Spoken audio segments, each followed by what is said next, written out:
Welcome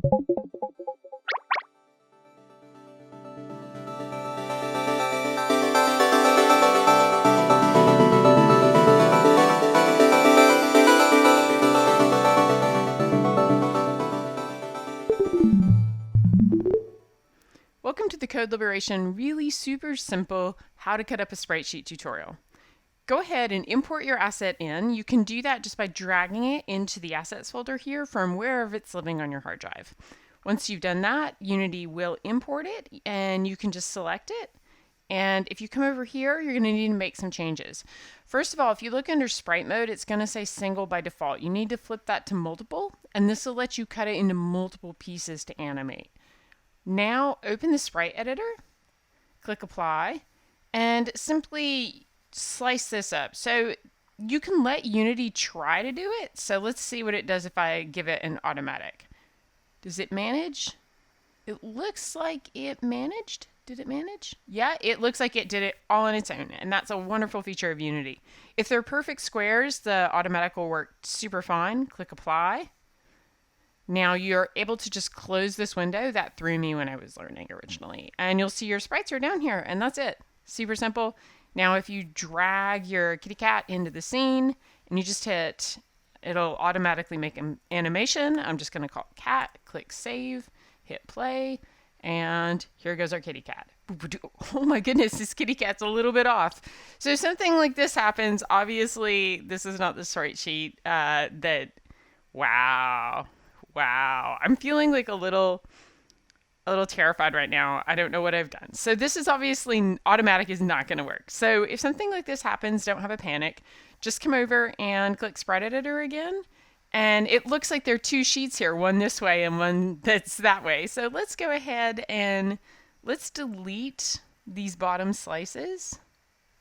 Let's see. Let's come over here to slice and let's do grid by cell size. And we're going to do,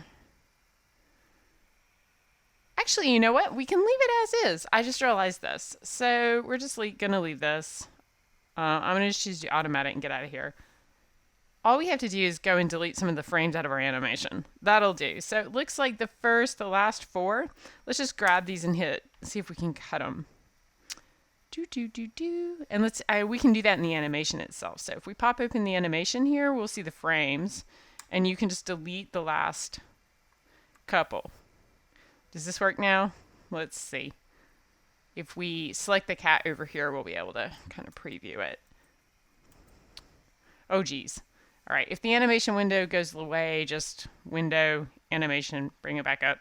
And I'm going to try and dock it under here and see if I get anywhere. Here. All right. So is this a little more reasonable? I think it cut it in a weird way. So sometimes Unity does this. Oh my goodness, this is not what we want. Where? Oh, it's like going up and down and up and down. Okay, none of this is working for me. So you can go through and just do this frame by frame. I also think it's doing a really bad job of cutting the sprite. So if something like this happens, don't have a panic. Just play with it till it works. All right, let's come up here and choose, instead of slice, let's do grid by cell size. And I opened it up in a photo editor earlier to work out how large it was.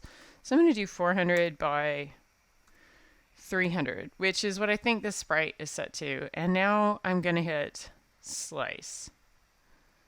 And pivot, yeah, I'm going to leave it in the center. Okay, let's go over, and if I click, yeah, that looks much better. And there's no like weird bits. Okay, now I'm going to click apply, and I'm going to close this up. And I'm going to go over to my animation here. I'm going to open this up. And I'm going to just drag in. I'm going to change this here to frames. This will let me see the frames instead of the seconds, which it's not super useful when you're doing a frame-based animation to look at stuff in seconds. So you've got to have the cat selected over here in the hierarchy to be able to do anything, or it won't let you drag them in, which is super annoying, but true. I probably need to zoom in to get these where I want them to be. So how many frames per second are we looking at here? So sometimes it is useful to get the animation window a bit bigger. Okay, so there's 2, and then let's put this one on 3. Oh geez, hard to see from here, right? 2,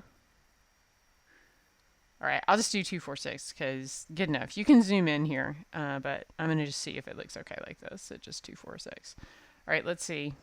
What do we look like? That looks reasonable. There's a walking cat. I like my walking cat.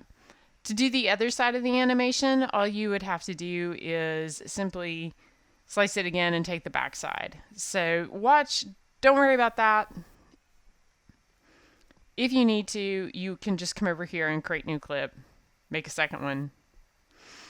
It'll be covered in the kitty clicker. I think this is everything you're going to need for this week. So there goes my happy walking kitty. I'll save this and put it up on our CodeLib GitHub for you. All right, save. That's it for now. I hope you enjoyed this code liberation sprite slicing tutorial and that made it a little bit more clear. In summary, it's all about just clicking opening Sprite Editor here and making sure you get these boxes right. The options are going to be up here under Slice, and you've got grid by cell size, automatic, grid by cell count. You could also give it like a count. And that's it. Click Slice, click Apply, close it up. And then where the magic really comes is here in the timeline in the animation. And to get one of these by default, just take the image, drag it over into the scene. It'll give you one by default. Super easy. Wait for the kitty clicker. I cover this in week 4. Awesome.